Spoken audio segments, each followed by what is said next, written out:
मनन किसको कहते हैं कि सुने हुए विषय का और पुनः चिंतन। जो कथा सुनी गई है और सुनी हुई कथा का फिर से अपने मन में चिंतन करना, हमने क्या सुना था। और चिंतन करते समय कभी कभी ऐसा होता है कि वक्ता तरह तरह की कथाएं कहता है, तरह तरह के दृष्टांत देता है, जो बात आवश्यक नहीं है उसे भी वह कह जाता है। तो मनन करते समय उसको अलग कर देना चाहिए। जो वास्तविक वस्तु है धारण करने की, उसको धारण कर लेना चाहिए। तो मनन करने के बाद निदिध्यासन, निदिध्यासन माने धारण कर लेना। कथा को सुना गया और सुन करके मनन किया गया, उसको पुनः चिंतन का नाम मनन है। और उसमें से जो धारण करने योग्य बात है उसको धारण कर लिया गया। कथा सुनने से हमारी समझ में आया कि सत्य बोलना चाहिए, तो सत्य बोलना स्वीकार किया। चोरी नहीं करनी चाहिए तो चोरी छोड़ दिया। इस तरह से निदिध्यासन माने धारण कर लेना। श्रवण के बाद मनन और मनन के बाद निदिध्यासन। इस तरह से जो कथा सुनता है तो कथा का पूर्ण लाभ उसको मिलता है। नहीं तो कथा सुनी और भूल गए, क्या सुना था ये भी याद नहीं रहा। एक कारीगर राजा के यहाँ गया, ये पंडित जी के दृष्टांत हैं। 2 कठपुतली बना करके ले गया, एक सी देखने में रंग रूप सब प्रकार से एक सी 2 कठपुतली। राजा ने पूछा कि क्या मूल्य इसका है। एक कहा महाराज राजन ये 5 रुपए की है, और दूसरी को कहा ये 500 रुपए की। ऐसा क्यों, देखने में कोई अंतर नहीं लग रहा है और मूल्य में इतना अंतर क्यों। तो उस बेचने वाले ने कहा कि इनमें अंतर है। तो एक सूत्र जो है एक के कान में डाला, उस पार निकल गया। तो कहा कि यह इस कान से सुना और इस कान से बाहर कर दिया, इसलिए ये 5 रुपए की। और दूसरी में डाला सूत्र तो बाहर निकला ही नहीं, भीतर चला गया। तो यह जो कुछ सुने अपने हृदय में धारण कर ले, भुलावे नहीं, बाहर नहीं करे, यह 500 की है। राजा ने 500 की खरीद करके रखा, क्योंकि प्रेरणादायक है। तो सुनने के बाद उसको धारण कर लेना चाहिए, मनन करना चाहिए। भागवत का महात्म्य होता है तो उसमें गोकर्ण जी कथा सुनाते हैं, तो प्रेत कथा सुनता है और कथा सुनने के बाद मनन करता है। दिन भर कथा सुनता है और रात भर मनन करता है, सोता नहीं है।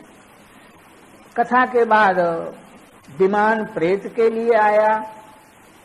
श्रोताओं ने पूछा कि महाराज कथा तो सबने सुनी। गोकर्ण जी ने पूछा केवल प्रेत के लिए विमान आया, इतने सब लोग श्रोता, इनके लिए विमान क्यों नहीं आया। तो भगवान के पार्षद जो विमान लाने वाले थे उन्होंने कहा कि श्रवणम तो कृतम सर्वैः न तथा मननम कृतम। श्रवण तो सभी ने किया और किसी ने मनन भी किया, लेकिन प्रेत ने जिस प्रकार से मनन किया उस तरह से किसी दूसरे ने मनन नहीं किया। कथा को सुनकर के लगातार यह मनन करता था, इसलिए इसके लिए विमान आ गया और यह वैकुंठ को पहुंच गया। तो श्रवण जो है वह व्यर्थ हो जाता है बिना मनन के। पुनश्चिंतन करने पर, मनन करने पर और निदिध्यासन करने पर श्रवण जो है वह सफल होता है। तो मनन क्या है, भक्ति महारानी के शरीर में उबटन लगाया गया तो अहंकार दूर हो गया, और उबटन के बाद स्नान। तो मनन सुनीर, मनन ही सुंदर जल है, इसके द्वारा भक्ति देवी के शरीर का स्नान कराना चाहिए। जिसने मनन किया समझो अपनी भक्ति को और स्नान करा दिया।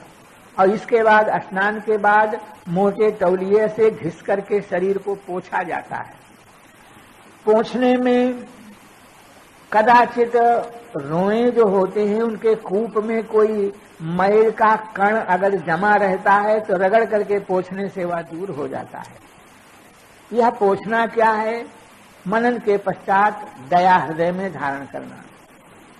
दया जो है वह, उसमें सब धर्म निवास करते हैं। जिसके मन में दया है, जीवों के प्रति दया है, तो समझ लो कि यह सब धर्मों का पालन करने वाला है। और निर्दयी दयाहीन मनुष्य सब पापों को करने वाला है। इसलिए विकल को देख करके, रोगी को देख करके जिसके मन में दया नहीं आती है, लिखते हैं कि वह मनुष्य हो करके उसे राक्षस समझे। भगवान को पाने के वास्ते बहुत से साधन बताए गए और अंत में कहा गया कि भाई संक्षेप से कोई एक बात, बहुत बातें सुनने से याद नहीं रहता, एक कोई छोटी बात रहे तो याद रखी जाए।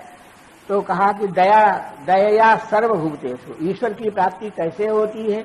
तो सर्वभूतेषु दया, सभी प्राणियों के ऊपर दया करने से। जो सब प्राणियों के ऊपर दया करता है उसे भगवान की प्राप्ति होती है। जिसके मन में दया होगी वह दूसरे की चोरी नहीं करेगा, क्योंकि चोरी करेंगे तो इसको कष्ट होगा। इस तरह से दया होने पर सब प्रकार के धर्म बन जाते हैं। दया सर्वभूतेषु, सभी प्राणियों के ऊपर, कोई भी प्राणी हो छोटा बड़ा, जीव के ऊपर दया करना।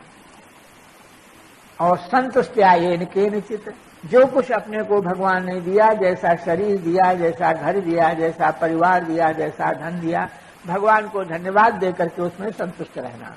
संतुष्ट्यायेन केनचित्, जितना कुछ है उसमें संतुष्ट रह करके भगवान को धन्यवाद देना।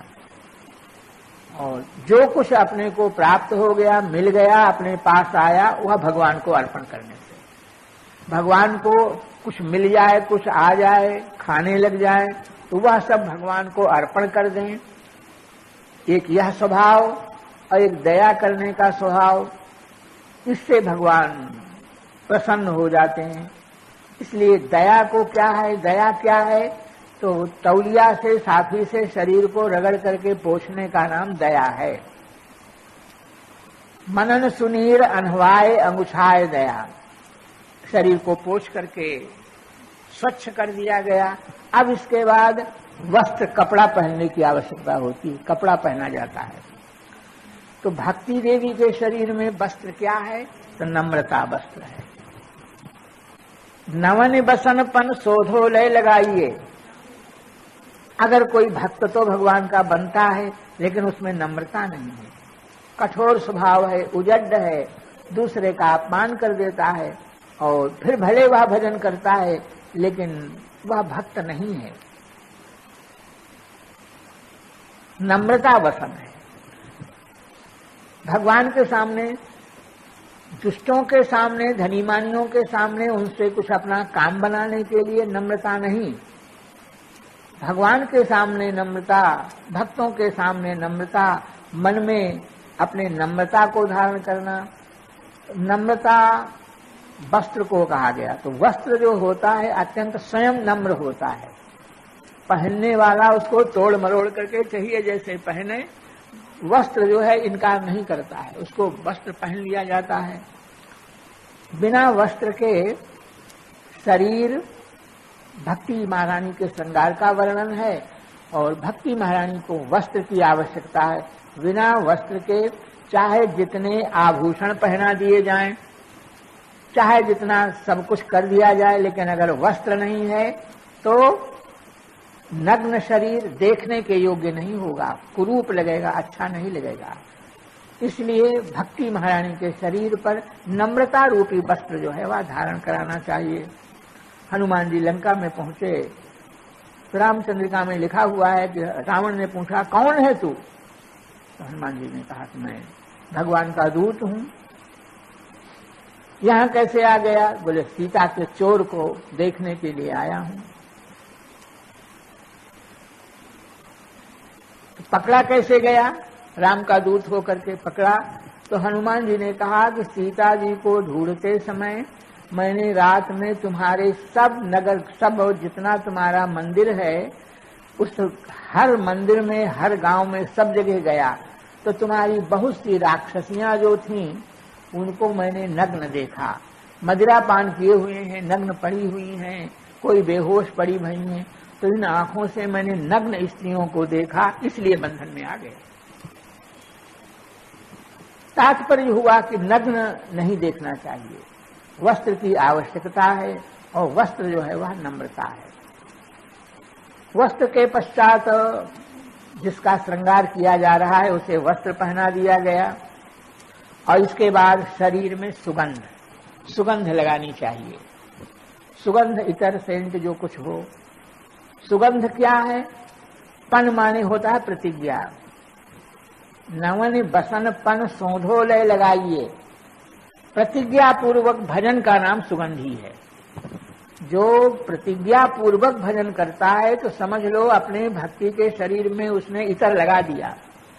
प्रतिज्ञा इतना जप करेंगे, इतना दर्शन करेंगे, इतना यह करेंगे, प्रतिज्ञा पूर्वक भजन है। और ऐसे ही भजन एक माला कभी जप लिया, कभी दो जप लिया, कभी भूल गए तो कभी कुछ नहीं जपा, यह शिथिल भजन जो है वह भजन नहीं है। भजन वही है प्रतिज्ञा पूर्वक भजन करना, अपनी प्रतिज्ञा पूर्वक अपना आचरण करना। जितनी प्रतिज्ञा कर ली है गुरुदेव के सामने अथवा अपने मन में निश्चय कर लिया है, उस प्रतिज्ञा को उतना भजन जरूर करना, उतना पाठ करना, उतना जप करना, नियम करना। और भी संसार के व्यवहार में जो प्रतिज्ञा कर लेता है तो समझ लो कि अपनी भक्ति देवी के शरीर में सुगंध लगा दी। क्योंकि प्रतिज्ञा का पता दूसरों को पहुंच जाता है। सुगंध शरीर में लगी है तो जिसके शरीर में लगी है उसे गंध पहुंचेगी, उसे आनंद होगा, और दूसरा कोई समीप में निकलेगा तो उसको भी वह गंध आवेगी। तो जो प्रतिज्ञा पूर्वक भजन करता है उसका लाभ होता है, और जो कोई यह जानता है कि ये इस प्रतिज्ञा पूर्वक ये भजन करते हैं तो वह स्वयं भी प्रेरणा प्राप्त करके और प्रतिज्ञा पूर्वक भजन करने की इच्छा करता है, दूसरे को लाभ हो जाता है। सुगंध का लाभ अपने को भी होता है और दूसरे को भी लाभ हो जाता है। इसलिए प्रतिज्ञा पूर्वक भजन करना चाहिए। और प्रतिज्ञा जितने भक्तों को देखो सब भक्तों को एक न एक और प्रतिज्ञा रहती है। प्रतिज्ञा पूर्वक भजन करना, भगवान को स्नान कराने की, पूजा कराने की प्रतिज्ञा है तो बिना स्नान कराए भोजन नहीं करते हैं, तो बिना भगवान की पूजा किए भोजन नहीं करते हैं। इस तरह की प्रतिज्ञाओं का पालन करना। भगवान का भजन छोड़ करके, भगवान का कीर्तन छोड़ करके संसारी मनुष्यों का नाम नहीं लेते हैं, उनको प्रसन्न नहीं करते हैं।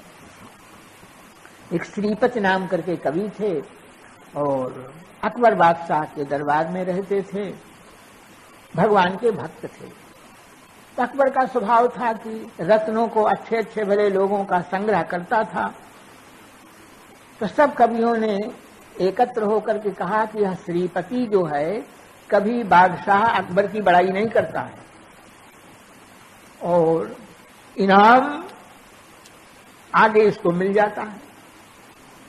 तो ऐसा इसकी प्रतिज्ञा है कि मैं अकबर की बड़ाई नहीं करूंगा, भगवान की प्रशंसा करूंगा, भगवान की बड़ाई करूंगा। तो सब लोगों ने कहा कि ऐसा करो कि इसको अकबर की बड़ाई करनी पड़े। तो एक समस्या रखी और समस्या की पूर्ति के लिए सभी कवियों को आदेश दिया गया। बादशाह ने आदेश दिया कि समस्या की पूर्ति सब लोग करके लाओ, कल कवि सम्मेलन होगा। एक समस्या दी गई, करो मिली आश अकबर की, सब लोग अकबर की आशा करो। लोगों ने सोचा कि पूर्ति करनी पड़ेगी तो इसको भी इसी पर लाकर के समस्या की पूर्ति में अकबर की बड़ाई करनी पड़ेगी। सम्मेलन होने लग गया, आपका नंबर आया तो आपने कहा कि हमने कुछ लिखा नहीं। बादशाह ने कहा आपको विशेष करके कहा गया था, आपको सुनाना पड़ेगा, कोई न कोई कविता आप सुनाइए। करो मिली आश अकबर की। बादशाह के आग्रह करने पर आपने कविता सुनाई।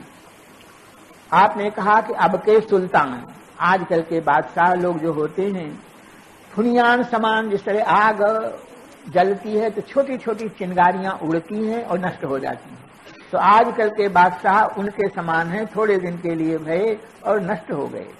लेकिन अहंकार कितना रहता है, बांधत पाग अटब्बर की, आडंबर की पगड़ी बांध करके बड़ी भारी बैठते हैं और तुच्छ होते हैं।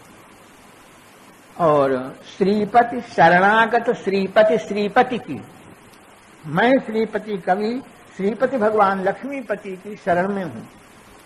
शरणागत श्रीपति, श्रीपति की नहीं त्रास करे काऊ जब्बर की।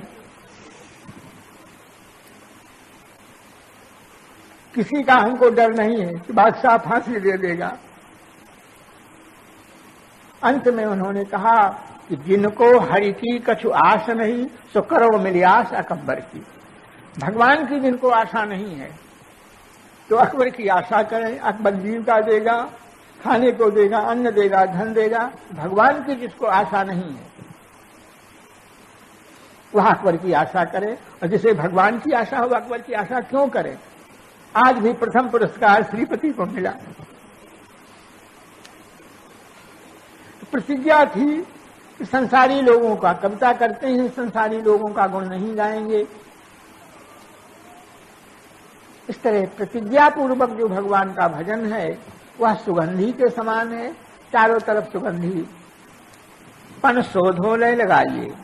इसके बाद आभरण, वस्त्र के बाद सुगंधी लग गई, और आभरण माने अनेक प्रकार के आभूषण। आभरण क्या है? तो भगवान के नाम। भक्ति देवी के शरीर में भगवान के नाम ही अनेक प्रकार के आभूषण हैं, आभरण हैं, गहने हैं। अनेक भगवान के नाम हैं और अनेक आभूषण हैं। नख से शिख पर्यंत आभूषणों की संख्या नहीं, नामों की संख्या नहीं। सभी नाम भगवान के जो है वह श्रेष्ठ हैं, लेकिन जिसका जिस नाम में अनुराग हो जाए उसके लिए वह श्रेष्ठ है। नाम की महिमा बहुत बड़ी कही गई। तो नाम का जो कीर्तन करते हैं भक्त लोग, तो समझो अपनी भक्ति के शरीर में अनेक प्रकार के आभूषणों को धारण कराते हैं। श्री नामदेव जी महाराज नाम संकीर्तन करते करते नामदेव उनका नाम हो गया, नाम को ही देवता मानते थे। नाम की बड़ी महिमा हुई। उनके दरबार में कीर्तन करने वाला एक चोखा मेला चमार आता था, बैठ करके कीर्तन करता था, मजदूरी करता था, दीवार गिरी और उसने दब करके वो मर गया। बाद में इनको मालूम पड़ा तो अरे कुछ दिनों के बाद जमीन को खोदा गया और बहुत से मजदूर मरे थे। कौन चोखा मेला की हड्डी है पता नहीं चल रहा था। नामदेव ने कहा कि मैं पता लगाऊंगा, लाओ सबको मेरे पास। तो उन हड्डियों को ला करके नामदेव के समीप रखा गया। नामदेव जी ने हड्डी को लेकर के कान में लगाया, तो जिस हड्डी से विट्ठल विट्ठल विट्ठल की ध्वनि आ रही थी का ये है चोखा मेला की हड्डी है। कहने का तात्पर्य नाम जापक जो होता है इतना नाम जपता है, इतना तल्लीन हो जाता है कि उसकी हड्डियों पर प्रभाव पहुंच जाता है। हड्डी से भगवान के नाम की ध्वनि आती है। हनुमान जी नाम के जापक सबसे श्रेष्ठ राम नाम के जापक हैं, इसलिए उनके रोम रोम से राम राम राम राम राम राम निकलता रहता है। अर्जुन भगवान श्री कृष्ण के नाम जापक हैं। एक बार शयन कर रहे थे तो कई लोगों को अनुभव हुआ अर्जुन के शरीर से कृष्ण कृष्ण कृष्ण कृष्ण की ध्वनि आ रही थी। इसी समय पार्वती जी दर्शन करने के लिए शंकर से कहा हमको कोई भक्त का दर्शन कराओ। शंकर जी को लेकर आई तो वहां पर दर्शन करने गए तो जितने लोग वहां थे सब लोग देख रहे थे अर्जुन के शरीर से कृष्ण कृष्ण की ध्वनि आ रही थी। तो सबसे श्रेष्ठ भक्त भगवान के नाम के भक्त भगवान के, और जो कोई भगवान के नाम का भक्त है वही भगवान का बड़ा भक्त है। जितना बड़ा वह नाम का भक्त है उतना ही बड़ा वह भगवान का भक्त है। हनुमान जी राम नाम के भक्त हैं, इसलिए राम जी के भी वह श्रेष्ठ भक्त हैं। नाम की महिमा कही गई और नाम ही आभरण है। भगवान श्री राघवेंद्र का लंका विजय के बाद अभिषेक हुआ, राजगद्दी पर बैठे। सब लोगों ने अपनी अपनी भेंट लाकर रखी। तो समुद्र ने रावण को अच्छे अच्छे रत्न सब भेंट किए थे मारे डर के। अब रावण नहीं रह गया तो सब रत्न विभीषण के कब्जे में आए और उन रत्नों को छाट करके बहुत सुंदर रत्नों की माला विभीषण ने बनवाई और राजगद्दी के समय ले जा करके राम जी को अर्पण किया। उस माला को देख करके जितने सभा के लोग थे सबको इच्छा हो रही थी कि यह माला हमको मिल जाए। स्वयं विभीषण के मन में आ रहा था कि मैंने भगवान को अर्पण तो कर दिया, कदाचित भगवान कृपा करें प्रसाद रूप से हमको दे दे तो अच्छा है। नलिनी सोच रहे थे कि मैंने पुल बनाया था इसलिए माला हमको मिले। सभा ही की चाह, सारी सभा के लोग उस माला को लेने की इच्छा कर रहे थे, लेकिन हनुमान जी को पता ही नहीं था। हनुमान जी राम जी के चरणों में बैठे हुए थे, राम राम कर रहे थे, चरणों को दबा रहे थे। कोई माला का उनको ध्यान ही नहीं था, न उनको माला लेने की इच्छा थी। तो राम जी ने सोचा किसको दें ये माला, तो राम जी ने किशोरी जी को, जगदम्बा जानकी जी को दे दी। जानकी जी ने माला को लिया और हनुमान जी के गले में डाल दी। अब तक तो ये समाधिस्थ थे, गले में माला पड़ी तो ये देखा कि माला, और माता जी के हाथ से माला मिली है तो बहुत बढ़िया माला है। उठा गले से निकाल करके उसको देखने लग गए। उलट पलट कर देखा तो देखा कि इसमें भगवान का नाम तो नहीं दिखाई पड़ता है। तो बिना भगवान के नाम के यह माला किस काम की? तो बाहर नहीं दिखता है, जिसके भीतर होगा। तो वह बहुत कठोर मणियां थीं, उनको अपने मुख में डाल करके दांत से दबा करके तोड़ तोड़ करके देखने लगे। तोड़ कर देखते और फेंक देते। विभीषण को बहुत बुरा लगा। अरे आखिर तो बंदर ठहरे, इतनी बड़ी कीमती चीज और इस तरह तोड़कर उसको नष्ट कर रहे हैं। और माला के मूल्य को हनुमान जी ने नहीं समझा। रहा नहीं गया तो उन्होंने पूछा कि भगवान, आप हनुमान जी इस माला को तोड़ तोड़ कर फेंक रहे हैं, क्या देख रहे हैं? तो उन्होंने कहा मैं राम नाम देख रहा हूं। राम बिन कौन काम, राम नाम अगर इसमें नहीं है तो मेरे किस काम की माला? जिसमें राम नाम नहीं उस वस्तु को मैं नहीं धारण करता हूं। तो विभीषण ने कहा कि आपने शरीर को धारण कर रखा है, इसमें भी राम नाम है। तो खोल त्वचा नाम ही दिखायो बुद्धि हरी है। हनुमान जी ने अपने शरीर की जो खाल थी उसको उखाड़ करके उधेड़ करके संपूर्ण शरीर में राम राम राम राम ने दिखा दिया। अगर शरीर में मेरे राम नाम नहीं है तो शरीर भी हमारा हमको धारण करने के योग्य नहीं। बुद्धि स्तंभित हो गई विभीषण जी महाराज की। इस तरह से राम भगवान के नाम ही आभूषण है। भक्ति देवी के शरीर में नाम जो है वह आभूषण है, आभरण नाम। और इसके बाद कर्णफूल, सौभाग्यवती माताओं के चिन्ह कर्णफूल होते हैं 2 कानों में। तो पियादास जी लिखते हैं कि हरि साधु सेवा कर्णफूल, भगवान की सेवा और भगवान के भक्तों की सेवा, ये भक्ति महारानी के कानों में कर्णफूल की तरह है। ओढ़ने में एक कर्णफूल ढक जाता है, एक खुला रहता है। तो जो ढक जाता है उसे भगवान की सेवा करो। समझो भगवान की सेवा मंदिर में छिप करके होती है, और दूसरा जो खुला रहता है तो संत सेवा स्पष्ट होती, सबको दिखाई पड़ता है। तो कर्णफूल भगवान की सेवा और भक्तों की सेवा जो कोई करता है तो समझ लो कि अपनी भक्ति देवी के शरीर में कान फूल, कर्णफूल उसने धारण करा दिए। हर साधु सेवा कर्णफूल। और इसके बाद मानसी सुनत संग अंजन बनाइए। मानसी सेवा, जो भक्त मानसी सेवा करते हैं वह समझो कि भक्ति देवी के शरीर में सुंदर नथ पहनाते हैं। नथ एक नाक का आभूषण रहता है। तो मानसी सेवा करने वाले नथ पहनाते हैं। नथ क्या है? तो मानसी सेवा ही नथ है। मानसी सेवा भक्त लोग करते हैं, और अनेक भक्तों में मानसी सेवा में ही श्री नाभा जी को भक्तमाल की रचना करने की आज्ञा मिली। राधा कुंड में दास गोस्वामी निवास करते थे। अत्यंत शरीर कृष्ठा ब्राह्मण के घर की, और एक चुल्लू छाछ पीकर के भजन करते थे। अन्न नहीं खाते थे, लेकिन मानसी सेवा करते थे। तो एक दिन मानसी सेवा उन्होंने किया और बहुत सा सुंदर दूध इकट्ठा किया, खीर बनाया, इलायची डाली, सुगंधी डाली, बहुत बढ़िया खीर बनाई और भगवान को अर्पण किया। भगवान ने खीर खाया मानसी में। भगवान बोले कि रघुनाथ, आज तो खीर में बड़ा स्वाद आ रहा है, तुम भी खा करके देखो। हाँ महाराज। तो सब वही मानसी में ही दास गोस्वामी, रघुनाथ दास गोस्वामी ने खीर को खाया तो उनको भी बहुत स्वाद आया।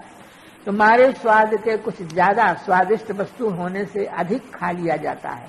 अधिक खा गए और बंगाली शरीर, वृद्ध शरीर था, तो मानसी में खाया, लेकिन इस शरीर में बुखार आ गया उनको। खीर खाने से बुखार आ गया, बुखार आ गया तो बुखार आ गया, वैद्य दिलाओ कोई। तो जतिपुरा से गोसाई जी के वैद्य को बुला करके लाया गया। वैद्य ने आकर के नाड़ी देखा और वैद्य ने कहा कि महाराज आपने खीर खाई है इसलिए आपको। सेवक लोग थे, अरे खीर महाराज तो केवल छाछ पी करके रहते हैं और हम लोग खिलाने पिलाने वाले हैं, स्वयं कहीं जाते आते नहीं, स्वयं कुछ खाते नहीं, तो खीर नहीं। वैद्य जी आपकी बात गलत है, खीर महाराज ने नहीं खाई। खीर कहाँ से मिली इनको? वैद्य जी ने कहा कि नाड़ी बोल रही है, पूछ लो बाबा से, अगर खीर न खाई हो, मेरी बात झूठी हो, तो मैं आज से चिकित्सा करना ही बंद कर दूं। तो बाबा से पूछा गया, बाबा वैद्य जी कह रहे हैं कि आपने खीर खाई है। थोड़ी देर के लिए मौन हो गए। मौन होकर के दास गोस्वामी ने कहा कि जिस जगत में मैंने खीर खाई है, ये वैद्य जी उसी जगत के रहने वाले हैं। मानसी में खीर खाई और मानसी में इनका प्रवेश है, इसलिए इनकी बात सत्य है। मानसी जो है सेवा सुनत भक्ति के श्रृंगार में नक्शे समझ समान है, और सत्संग को अंजन बनाया। जो सत्संग करते हैं तो समझ लो कि भक्ति देवी के आंख में कज्जल या सुरमा लगाते हैं। आंख के दोष को दूर करने के लिए कज्जल सुरमा नित्य लगाना चाहिए। लगाने से आंख की शोभा भी बढ़ जाती है और रोग दोष भी नहीं होता है। तो सत्संग से दृष्टि जो है वह पवित्र रहती है, इसलिए नित्य सदा सर्वदा सत्संग करना चाहिए। सत्संग जो लोग नियम पूर्वक नित्य जो सत्संग करते हैं, सभा में बैठ करके भगवान की कथाओं को सुनते हैं, तो समझ लो कि अपनी भक्ति देवी के नेत्रों में उन्होंने अंजन लगा दिया, सुरमा लगा दिया। संग अंजन बनाइए। भक्त महारानी को श्रृंगार चारु, इतना सुंदर यह सब श्रृंगार हो गया। और श्रृंगार में अंतिम बात क्या है कि बीड़ी, पान की बीड़ी। अंतिम में सारा श्रृंगार करके और जिसका श्रृंगार किया गया उनको पान उसको खिलाइए, तो पान खाने से मन प्रसन्न हो जाता है। तो भक्ति देवी के श्रृंगार में पान क्या है? तो चाह। चाह माने मिलने की इच्छा। भगवान की आराधना उपासना में यदि उत्कट उत्कंठा है, भगवान से मिलने की इच्छा है, तो वही चाह है, वही बीड़ी है, अंतिम है। और सारी उपचार अर्पण किए जाए, सब कुछ किया जाए, लेकिन चाह मन में न हो। मन में मिलने की अगर चाह है तो दूसरे उपचार हों चाहे न हों, भगवान की प्राप्ति हो जाएगी।